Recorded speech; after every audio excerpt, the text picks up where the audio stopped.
That's not the case for sometimes anaerobic bacilli would be influenced by the immune glycoside antibody. So it's not a 100% definitive anaerobic bacteria will not be. Because of its polar nature, it's not going to work very well in anaerobic. It also doesn't work very well in gram-positive bacteria. So the aminoglycosides usually administered for gram-negative bacteria, and in certain cases for bacilli like mycobacteria, even sometimes anaerobic bacteria. So the structure influences the spectrum of this antibiotic. So it influences how we administer it. It influences where these compounds, on which bacteria this compound will actually work. Now you've probably learned in pharmacology that the aminoglycoside antibiotic binds to the 30S ribosome, 30 subunit of the ribosome, so it influences how the bacteria synthesizes its proteins. So these compounds are quite effective. They bind in the 30S subunit and they prevent the bacteria from generating their proteins. So obviously your pharmacophore, your inositol moiety that's substituted for these amines, have to somehow link in this 30S ribosomal unit and bind them and stop the ribosome from synthesizing its proteins. Now, as with all antibiotics, we have resistance, unfortunately.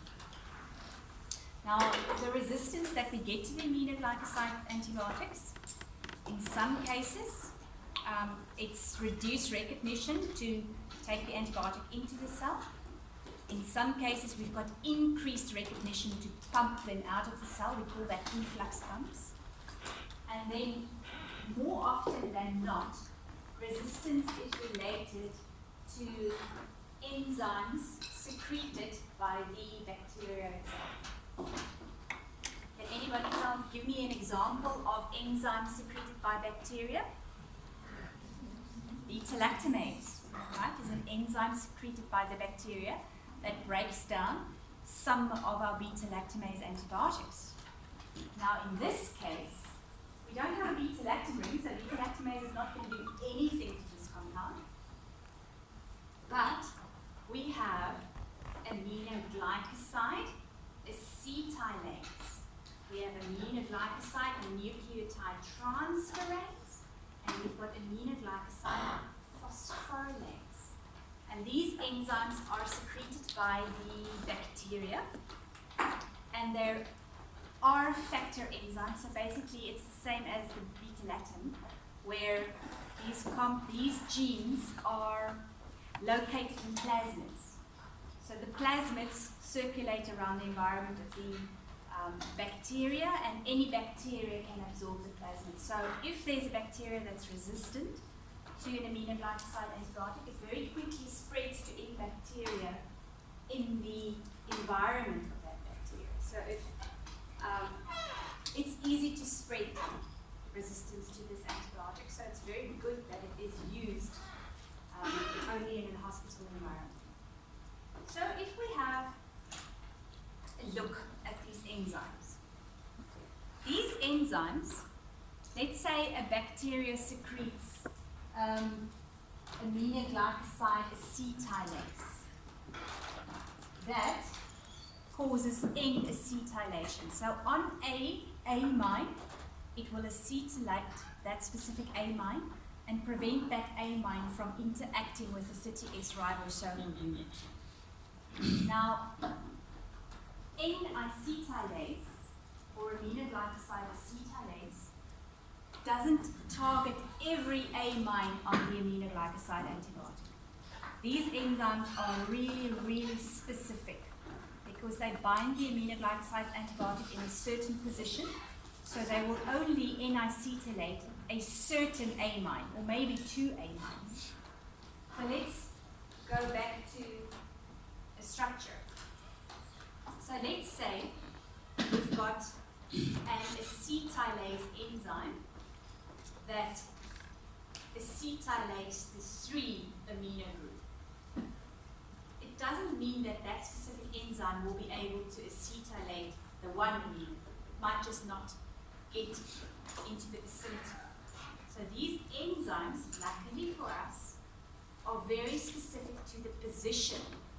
So they will target a specific amine, or they will target a specific hydroxyl group, not all of them. And that's a very good thing because it means that we will be able to change an amine to a hydroxyl, or remove an amine if that's a target for metabolism.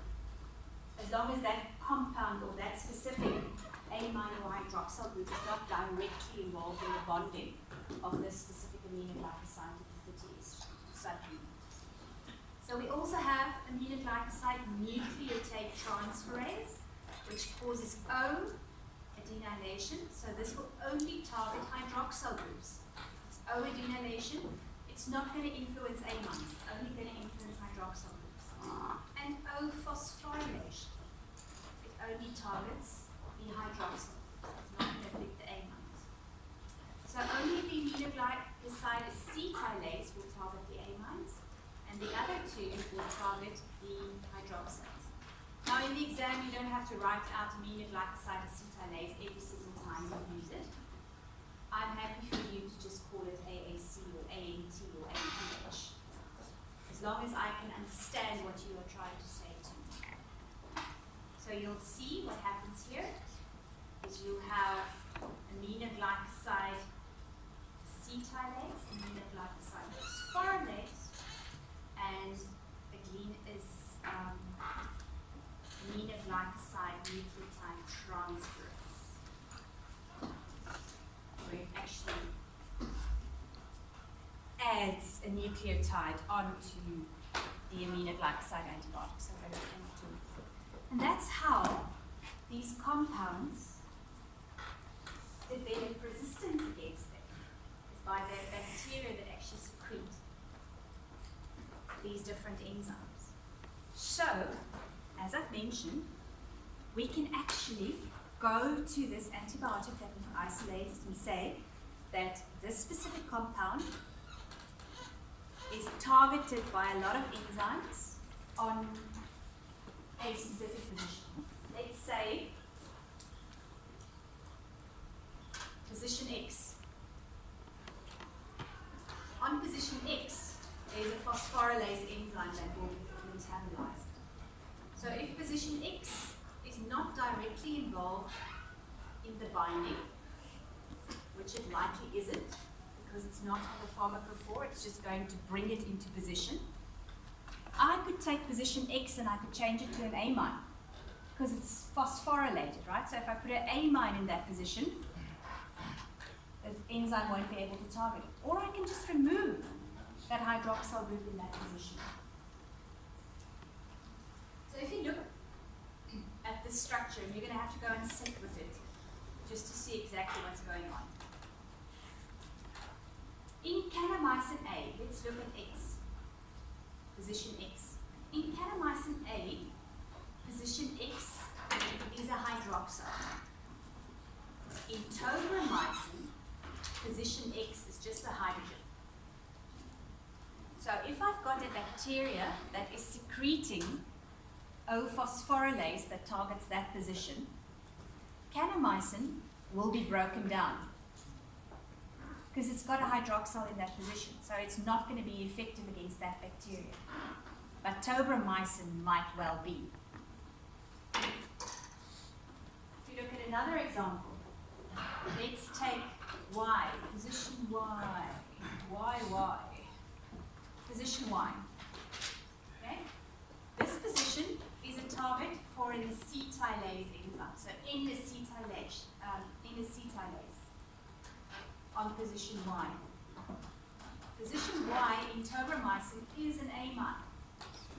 So if my bacteria has acetylase at that position, tobramycin will be broken down. But my kanamycin has a hydroxyl group in that position. So kanamycin will not be sensitive to breakdown by this specific N-acetyl. So by just changing around the amines and the hydroxyls or removing them completely, I can change my resistance profile of my aminoglycoside antibiotic. Another thing that we can do is what we do in amikacin. Amikacin on position R. Position R is here, over there. Remember I said to you that amikacin is semi-synthetic. So we take kanamycin A and we go and change it in the lab. So kanamycin A in position R just had an H. So it was basically a NH2, right? Because R is just one of the substitutions on the amine. Can we all see that? So kanamycin had an NH2 in that position. What we did is we went and we changed this to amikacin. And what we did here is we added a chain. Quite a long chain in this position. So all of a sudden, we've got a long chain that sits here. Now this chain is going to protect position 3. It's going to protect that NH2 in that position from metabolism at that site. But because it's got a long chain, it can also fold around to many of the other positions. So it's not just going to protect position 3, it might also protect 1, it might even protect 2, it might protect 6, because you've got this chain that now moves around. And this obviously depends on how this compound lies in space, right? Which of the metabolism sites are close to that chain, so that the chain can protect it. So in many cases, amikacin, does not show resistance against ranges of bacteria that would be resistant to tobramycin and kanamycin and various of the other aminoglycosides. Yes? So the effect of the phosphorus and the acetyl goes on the lactose resistance on the sugars like glucose. Is it really significant since it's not really affecting the pharmacophore? Okay. So he's asking if it's not in the pharmacophore and it's actually breaking down that specific position on the sugar, does it really influence the activity of this compound? It's very difficult to say because depending on the bacteria and depending on exactly how the 30S ribosomal unit looks like, how that protein looks like, the sugars may be responsible for bringing the pharmacophore into the correct position. So this specific amine on the sugar might bind to a residue and the other one might bind to another residue which pulls the pharmacophore into the correct position. So it's not the pharmacophore, but it influences how it lies within the protein. And if you then have to have an amine in that position to bring it to connect to a residue in that position, if you don't have the amine, you might cause the pharmacophore not to get into the vicinity. Now, in certain cases, if you N-acetylate a amine on a sugar and it's not really important for the binding of that compound to the protein, then it's not going to make a difference, right? Then that specific enzyme is actually not going to cause resistance, which means that it's probably not going to be carried over from one bacteria to another bacteria because the bacteria will be killed. It's not resistant, so it's just going to be killed off. Okay, all the bacteria in the vicinity is just going to be killed.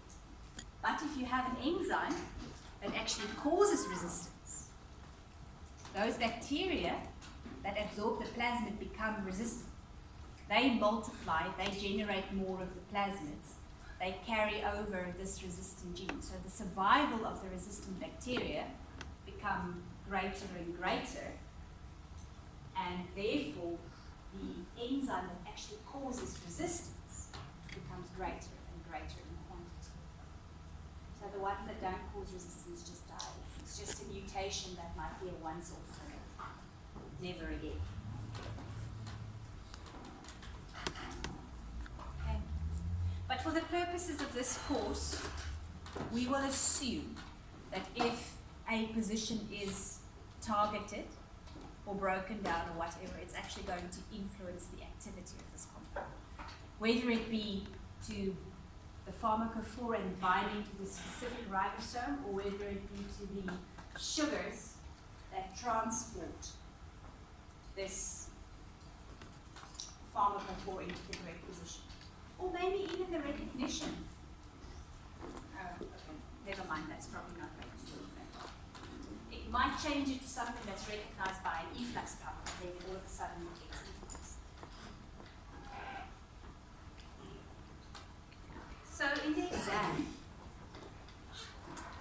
I might give you a structure, amikacin, tobramycin, kanamycin, whatever, kanamycin A versus kanamycin C. And I might say to you, I've got a bacteria with a enzyme that targets this specific position. It's a N-acetylase. Would this compound be active or not active? Or I should say to you, how would you adapt the structure to prevent resistance in that bacteria? So then you have to understand where the amine or the hydroxyl group is. Now, I don't expect you to be able to number the compound because it's going to change from different researchers. Everyone will have a different way of numbering it. So if I ask you about a position, I will circle it, or I will have an arrow pointing to it, or I will very clearly say that it's on the pharmacophore, or it's on the diamino sugar, and then only one of the sugars will have a diamino substitution. So you will be able to recognize the position that I'm talking about without having a numbering system, or I might even have something like this where I give them numbers, position 6 or position 3 or position X or whatever. And I can say to you, okay, fine, if I have this particular enzyme, would my compound be active or not? Would it be targeted for metabolism or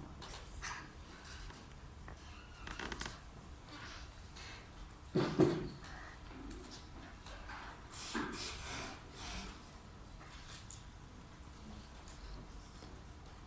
So this picture over here shows you a little bit more detail what amikacin could do. So, on the picture on top, we've got gentamicin with the different C1, C1A, C2, C whatever. So gentamicin, as it's isolated from bacteria, contains loads of different variations. And this little arrows over here tells you that these sites are all targets for enzymes, and that these sites, if they're enzymatically changed, all will have issues with the activity of this compound. Now, if we have amikacin over here, our amine has been substituted. And this substitution will then protect all of these functional groups from degradation. It says that these two over here, because they just lie too far away from your substitution, they will still be open to enzymatic attack. But all of these other positions will be protected by adding that side chain to amikacin. So as we develop new aminoglycoside antibiotics, I am very sure that they will explore further compounds related to amikacin, having side chains in different positions, because it's much easier if you have a side chain protecting a few groups, and it gives you a much larger spectrum of non-resistance if you have a side chain that can protect a lot of groups. Whereas if you just change one amine You might protect it from one type of enzyme, but you're probably not going to protect it against the other 30 that might be available in the bacteria. Okay, so this is how amikacin, our semi-synthetic compound, actually protects against bacterial enzymatic breakdown. Now let's quickly talk about the beta-lactam antibiotics. We said that the beta-lactam antibiotics and the aminoglycoside antibiotics, we love to use them together because they complement each other. So the aminoglycoside antibiotic will break down the cell wall, it will compromise the cell wall, it will be much easier for the aminoglycoside antibiotic to get in there in much larger quantities, and then it would have a very, very good effect. But remember what we said about the beta-lactam antibiotics? That they are sensitive to breakdown by alcohols and amines. What are aminoglycoside antibiotics made up of? Alcohols and amines. Okay, so we specifically, the amines specifically irritate us in this position.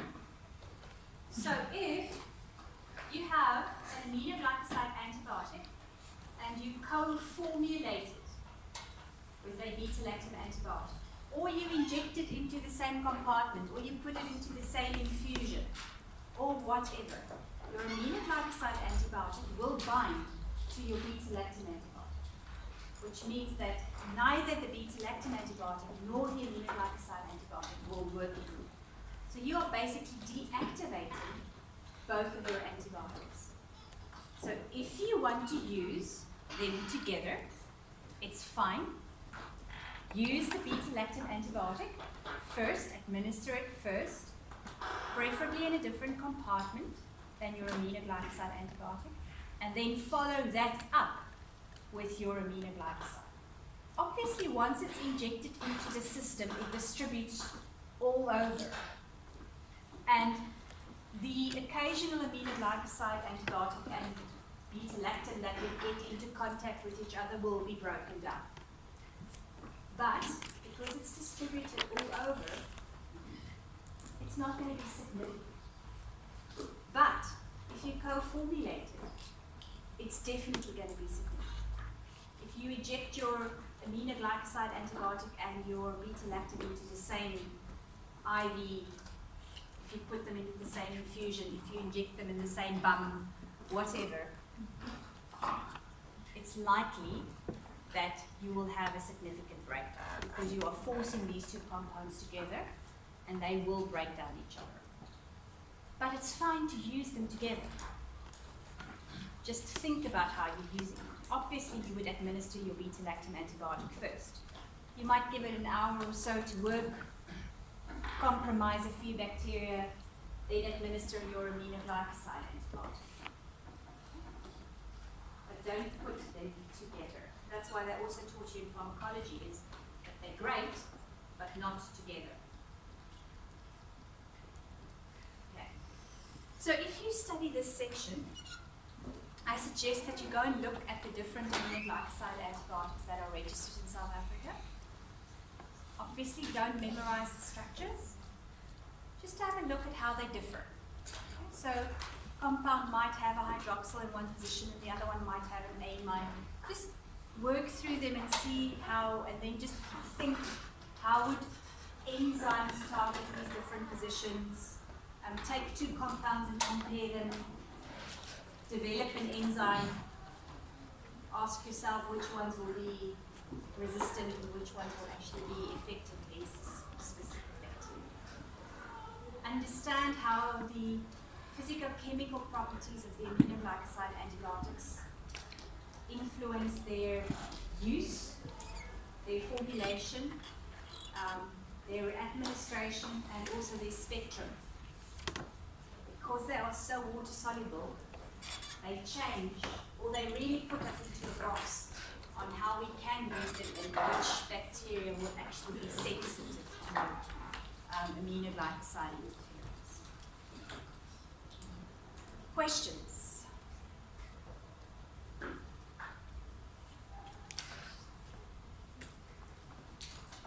nothing. Is that because you understand it or you don't have a clue what I'm talking about? I'm hoping it's option 1. Right. This finishes off our aminoglycoside antibiotics. I told you it was a short section. It does not mean that it will not be asked in the exam. It is a very unique class of antibiotics, so it usually features something, so make sure that you don't miss it. And I'll see you this afternoon for your test.